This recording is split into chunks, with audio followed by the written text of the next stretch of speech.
Yo empecé como creo que empiezan todos, ¿no? Dibujando solo en la casa, sin, sin demasiada guía más que el azar. Hay que recordar que había un mundo en que no había internet, ¿no? Que es difícil de imaginar, incluso para los no nativos digitales. Pero que vos dependías de la buena voluntad de los libros que había en la casa de tus padres.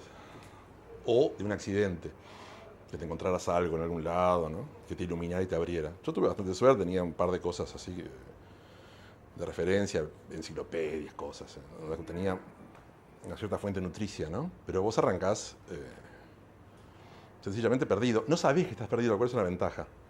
Entonces, yo qué sé, una cosa surge acá, otra allá, vas aprovechando una cosa, vas haciendo una especie de entretejido. Y después, bueno, claro, obviamente, ¿no? Lo que fue detonante y definitivo fue en las revistas argentinas, ¿no? Fierro y Humor, que tenían los tipos que para mí eran como semidioses, ¿no? Eran tipos, eran los dueños del trazo perfecto, no sé. Y un poco por ahí, otro poco por allá. Yo empecé a trabajar mucho con lápiz y tintas, pero siempre con muy poca incursión en el color, ¿no? Entonces hacía muchos dibujos, bastante obsesivos. Y un día me di cuenta que tenía que pintar y no sabía cómo hacerlo. Y empecé a buscar, medio también a ciegas, porque también es otra cosa, ¿no? Vos buscas. Yo tuve mucha suerte en realidad, pero terminé lo de Hugo Longa, ¿no? Sin tener la menor idea de quién era Hugo Longa. Y sin tener demasiada idea de qué pasaba con el arte también, ¿no? Estamos hablando del año 84, 85. O sea, fin de la dictadura, exacto. Yo estaba estudiando medicina, había empezado medicina ese año. Creo que estaba un poco confundido, no entendía bien que me gustaba dibujar las cosas, no estudiar el funcionamiento de esas cosas, ¿no? Pero bueno, entré en medicina, hice muchos dibujos de medicina para las revistas, unas cosas que se hacían, unos repartidos de muy baja calidad, pero que se hacían para tratar de suplir la falta de texto y la imposibilidad de conseguir material, ¿no? Entonces yo qué sé, el hígado, traca. Pero bueno, nada, y nada, todo eso cayó inmediatamente cuando entré a lo de Longa y decidí dedicarme de lleno a, al arte, ¿no? Cosa que era muy fácil dado que había obtenido la beca de mis viejos y me dijeron, bueno, te bancamos un poco hasta que lo logres, ¿no? Cosa que fue una maniobra que agradezco hasta el día de hoy.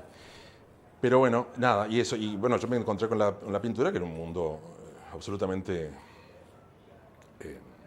desconocido para mí, ¿no? Y no encontraba la manera de trasladar ese dibujo obsesivo que yo hacía a una técnica pictórica cualquiera. Porque o bien estaba con el grafito, con una cosa muy pajera y dándole, ¿no? Una cosa que yo me daba cuenta que cada dibujo me llevaba más tiempo, ¿no? Y un día empecé a meter pequeños poros con el lápiz y me di cuenta que, ya, que todo ese cuerpo tenía que tener poros. Entonces, claro, yo empezaba a extrapolar y me daba cuenta que un año, un dibujo, iba a ser espantoso. Además, claro, la posibilidad, la manía y la capacidad de afilar la punta es infinita. Entonces vos, dale. Y entonces empecé a sentirme con una ligera asfixia con eso. Y en lo de Longa obtuve la gracia de enamorarme del collage. Y eso me permitió romper para siempre con esa obsesión, cambiar completamente la cabeza y reencontrarme. Yo creo que me reencontré con una línea mía que estaba pervertida por todos esos dibujos maníacos, que en realidad lo que hacen es llevarte lejos de una ruta, ¿no? Pero está bien, yo qué sé, mueven al asombro, pero no sé si el asombro es interesante tampoco, ¿no? Es como esos tipos que hacen, yo qué sé, a Lenin con fósforos. Está bueno, ¿cómo lo habrá hecho, no? Pero que no sirve para nada, ¿qué me importa? Es una materia de asombro nada más, ¿no? Y para asombrar, yo qué sé, prefiero atletas, magos. No. Y entonces está esa cosa de Fakir, de dibujar y dibujar frenéticamente, era una cosa que me estaba conduciendo en una callejón sin salida, cosa que siempre trato de advertir a mis alumnos, de que traten de no dejar que la obsesión les gane, ¿no? En cualquier sentido, ¿no? Vos siempre tenés que ser como un mago distante, ¿no? Un impostor bien, bien afiatado. No puedes permitir que... ¡ay, me lleva!, ¿no? Esa es la repugnante mitología romántica que todavía rodea al arte hasta el día de hoy y que creo que no parece tener salida, ¿sabes? Esa época era... Yo no sé si... Parecía que todo era posible, ¿no? Pero yo no sé si siempre que tenés 19 años todo te parece posible, también es eso, ¿no? Creo que estás en un momento de cerebrito bullente, ¿no? Las sinapsis están refrescas, sobre todo si no fumaste porro de los 12 años, me quedaste estúpido, ¿no? Pero, no sé, parecía todo posible y había... Bueno, para empezar, pensá que en esa época había cientos de concursos. Era la vía, ¿no? Como no había política de Estado, de ningún tipo, lo que había eran concursos. Algunos hechos por el Estado, que es una manera de lavar culpas, o sea, Banco República, bueno, la propia Intendencia. Pero después había instituciones privadas que hacían concursos y básicamente lo que uno hacía era ir recorriendo todas esas instancias y viendo mencioncita acá, mencioncita allá, te llevabas unos pesos y vas bancándote al taller. Yo me independicé bastante rápido, más o menos al año de ir a de Longa alquilé un taller acá en Ciudad Vieja, en 25 de mayo, casi en Dolfo Cuestas. En lo que había sido un almacencito. Era lindo, era un pequeño local con una trastienda. Y lo compartía con otros 2 alumnos del taller de Hugo. Que después, bueno, uno se fue del país y otro no se dedica más a eso. Pero bueno, ahí, ahí conocí, estaba, bueno, este tipo que te digo, con el que alquilé, que se llamaba Gabriel Skolnik, que era un estudiante de arquitectura, era muy bueno, pero dejó la práctica. Estaba López Laje, que también compartió conmigo el taller de ahí abajo. Y, ¿cómo decirlo? Era un taller muy raro, ¿no? Porque Hugo no era nada doctrinario, ¿no? Vos tenías que buscarlo, tenías que tratar de asediarlo un poco para obtener la educación. Era fácil que pudieras perderte, en cierto modo, ante su total impasividad, ¿no? Te encantaba ver cómo te estrellabas. Pero también le gustaba que lo acosaras un poco para sacarle algo, ¿no? Y yo realmente le hice una labor de acoso y derribo porque quería saber todo del collage y todas sus técnicas, ¿no? Y creo que le saqué bastantes cosas a Hugo, que por otra parte es una persona generosísima, ¿no? Estamos hablando de una metodología pedagógica, si es que tenía un método, y no es que básicamente tenía un taller porque era mejor que podía hacer en ese momento, ¿no? Qué sé yo, es complicadísimo el tema de los talleres, ¿no? Porque justamente el taller de Longa se distinguía de otros talleres fundamentales de esa época, como el taller de Lara y el taller de Nelson Ramos, que por ejemplo el de Lara hacía un enorme énfasis en la técnica, ¿no? Y tenía como una posición más dirigida al naturalismo, ¿no? Y a cierto cromatismo más bajo. Y el Longa todo lo contrario, una cosa más como pum, el estallido de color, la locura, como la falta de reglas, ¿no? Que eso quizás haya sido una de las grandes cosas que me legó Hugo y su taller, ¿no? Es en enfrentarme al color sin doctrina, ¿no? Dicho esto, te digo que enfrentarse al color sin doctrina es dificilísimo. Y que, digo, muchas personas que iban al taller de Longa y que hacían alegres enchastres de colores, no pasaron de hacer alegres enchastres de colores, creo. Supongo que les habrá servido terapéuticamente, o habrán sido felices, o habrán asustado a sus amigos, pero saltos, chorretes, eso es fácil, ¿no? La domesticación de esa aparente falta de reglas es lo complejo. Y yo creo que esa es básicamente la gran enseñanza que obtuve de él. Además de una cierta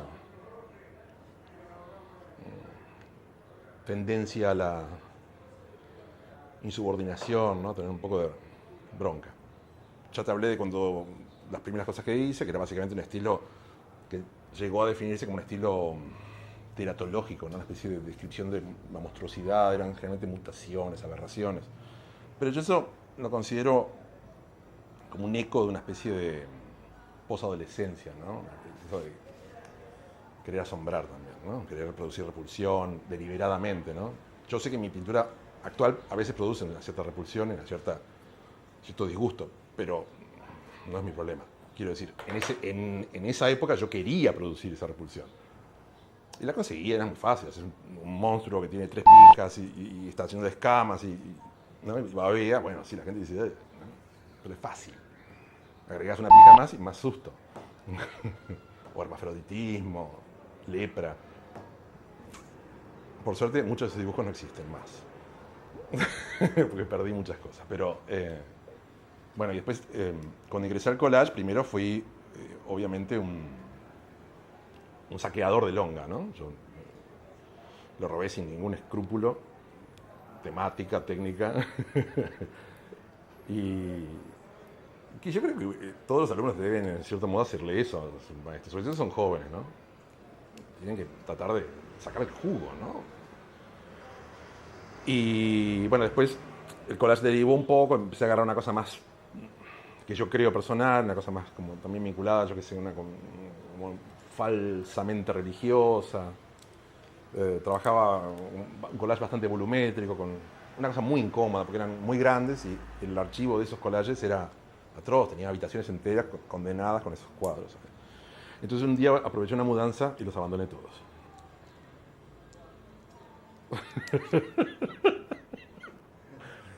Creo que Clara Engelman se llevó algunos, pero quedaron montones.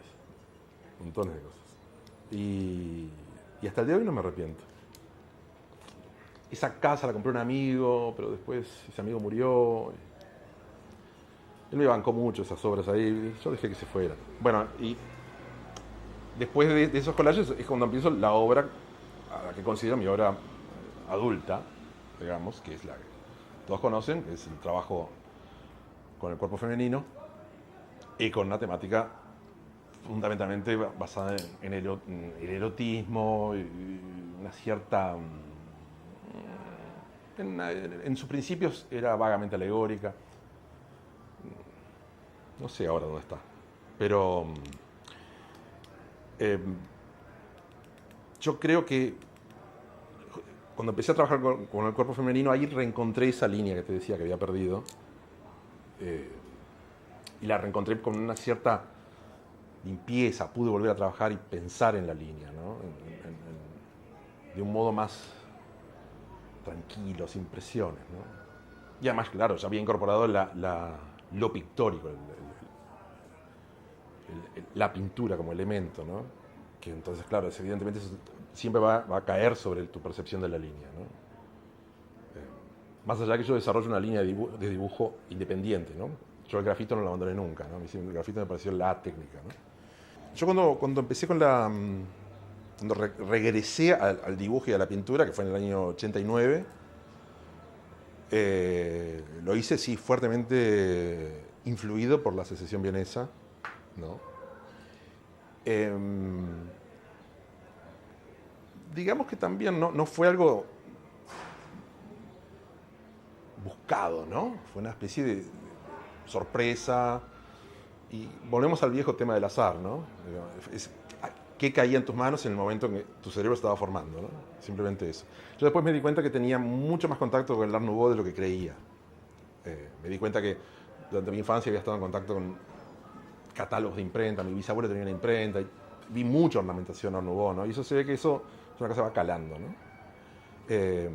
Pero claro, yo cuando descubrí todo este tema en profundidad, empecé a mirar mucho más a Klimt, a la secesión y todo eso, me di cuenta que era un manantial casi infinito de posibilidades post, ¿no? Date cuenta, claro, yo lo veo como un enorme fenómeno creativo que se trunca en el 14 con la guerra y con el cambio de cabeza del mundo. Entonces es como que ahí yo lo que veía era como una especie de inmenso repositorio, ¿no? Ahí de sacar cosas para retrabajarlas desde la cabeza de un tipo que se educó mirando cine, que no es lo mismo que esta gente que a duras penas tenía fotografía, ¿no? O sea, tu cabeza funciona de otro modo, tú viste la imagen en movimiento, vos sabés lo que es un encuadre cinematográfico, vos no vas a volver a los encuadres del siglo XIX ni a las temáticas del siglo XIX, pero en todo el trabajo de línea, y sobre todo en el trabajo de la línea y en el trabajo de la composición, yo vi que ahí había un universo monstruoso para seguir explorando y atacando, haciendo de cuenta que no había pasado ninguna guerra. Pero no siendo historicista, ¿no? Yo no quería parecer como que venía de ahí. No, además, claro, estamos hablando del pleno posmodernismo y todo el mundo se sentía con derecho a depredar lo que fuera, ¿no? Y fue sencillo en realidad. Eso me resultó sencillo y me resultó muy natural y en realidad yo creo que es la gran dinamita estética que ha caído sobre mí. Después he visto muchísimas cosas y muchas cosas me han influido y me han formado, pero yo creo que eso fue el gran momento, ¿no? Y un momento del cual además no me arrepiento y agradezco infinitamente haber encontrado eso.